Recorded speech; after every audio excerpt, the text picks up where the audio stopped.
been looking forward to this trip for a really long time, and so far it's off to a really good start.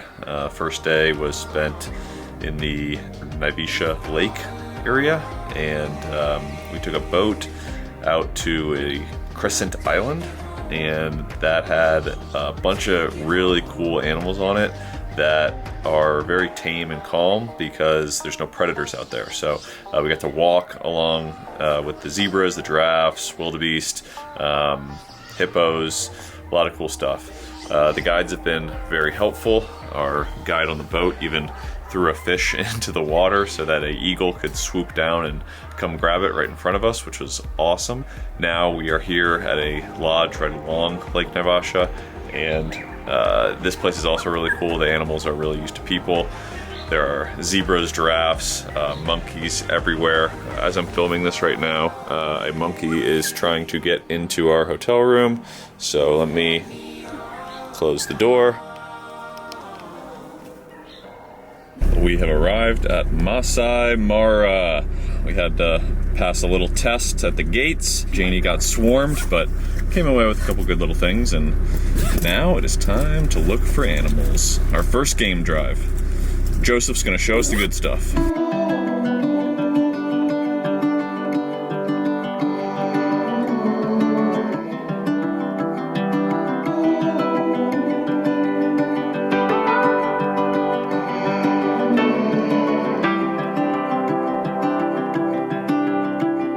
I'm going way in, out into the open. I'm going straight in, all in the moment. I'll go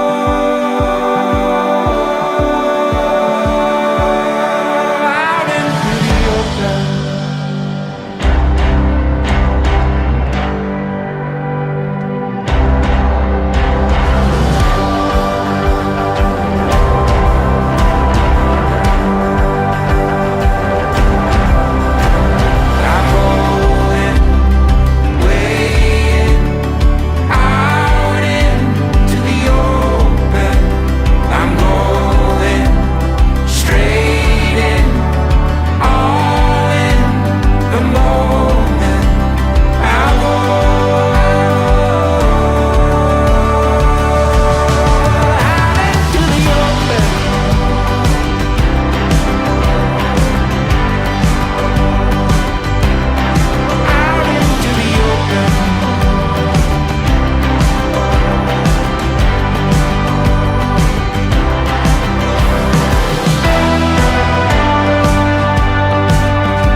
Silence, alone in the quiet. I'm tired, but I like it. I'm a long way from home. But the further in I go, the closer I will be to out in the open.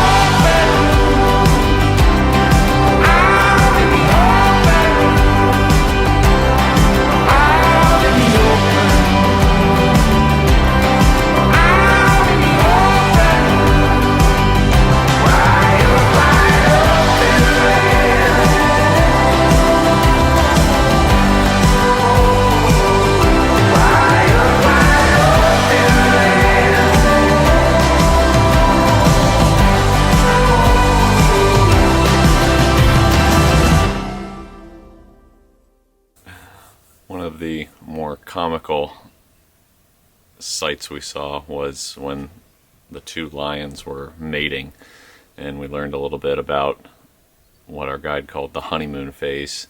And for 3 days or so. They'll mate about every 10 or 15 minutes, but each time it'll last for about 10 or 15 seconds. When they're mating, it's a very serious time for them. So in a day, they can even do it for like 50 times. 50? But it's a quickie, yeah? And we watched the female curl up to the male. They did their thing, and after a few seconds it was over, and from the next car over we just heard a female voice yell pretty loudly, "That was it?"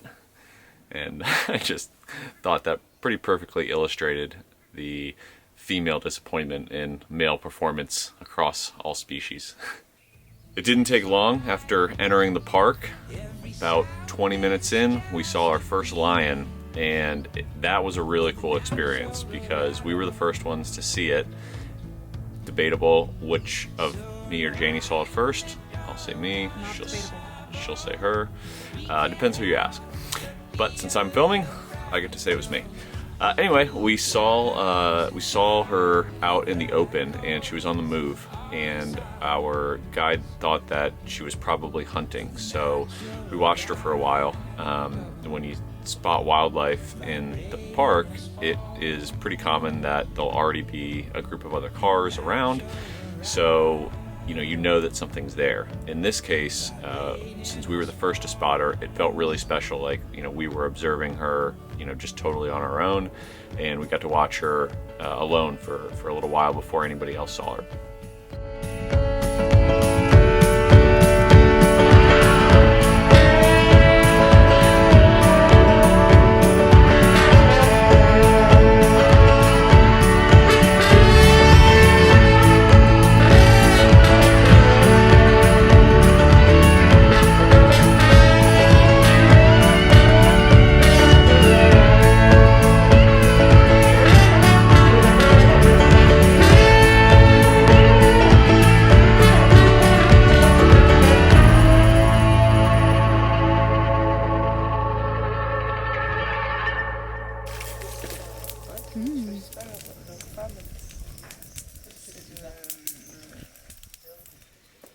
Serengeti National Park, which translates to endless plains, and I would say it lived up to its name.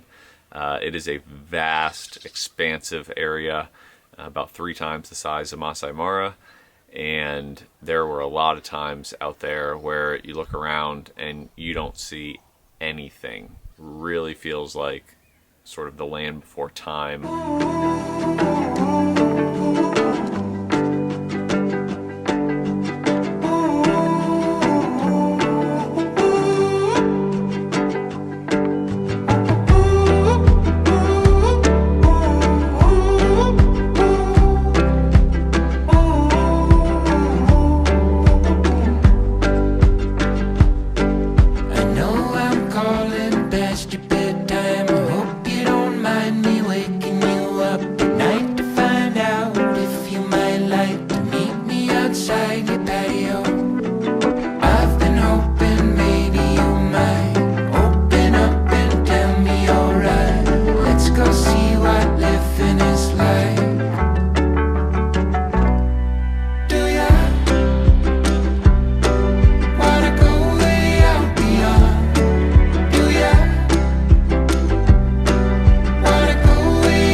wanna go way out beyond? Do you wanna go way out beyond, beyond? Wanna go way out beyond, beyond, beyond? Wanna go way out beyond? Probably my favorite moment of the trip was when we saw a whole family sort of scattered amongst this rock under a tree, and the cubs were a little bit older. They were 3 or 4 months, so they were a little bit bigger. They reminded us of our dog Nutmeg because they were about her size, and they were just sleeping and hanging out, and the mom was up on top for a while, and then she went out to go look for some food. But just to see them, like, you know, with their little, you know, young expressions, still too young to hunt on their own, was really cool. These are the things they don't show you in the tour brochure, but after spending days on end on rough dirt roads, a flat tire is only inevitable. Luckily, our experienced guide Ernest will have us back up on the road and headed out for more adventures in no time. The journey was not smooth.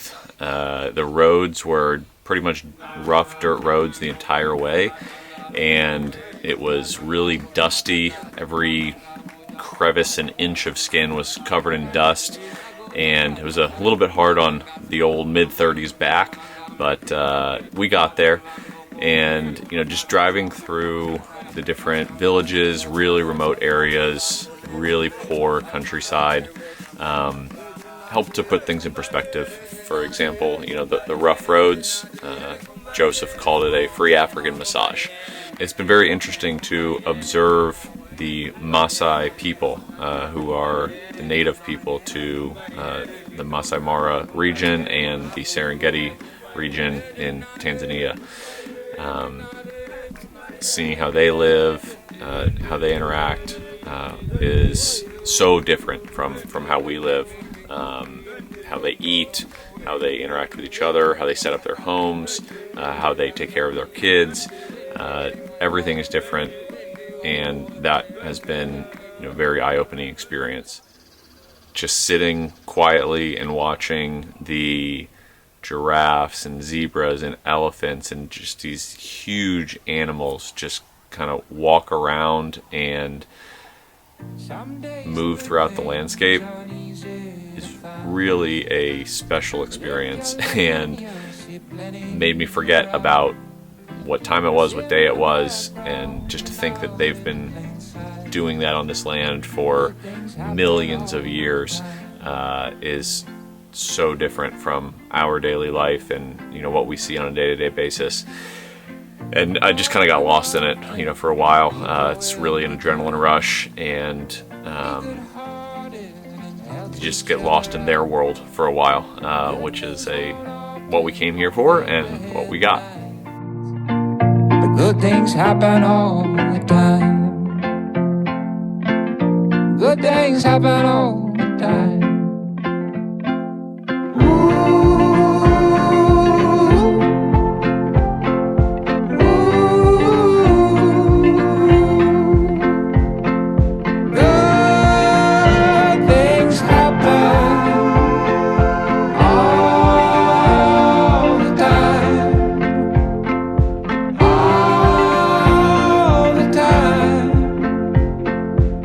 Clashes and conflicts get all the hype, but I think most of us get along just fine. Trouble may be in the spotlight, but good things happen all the time.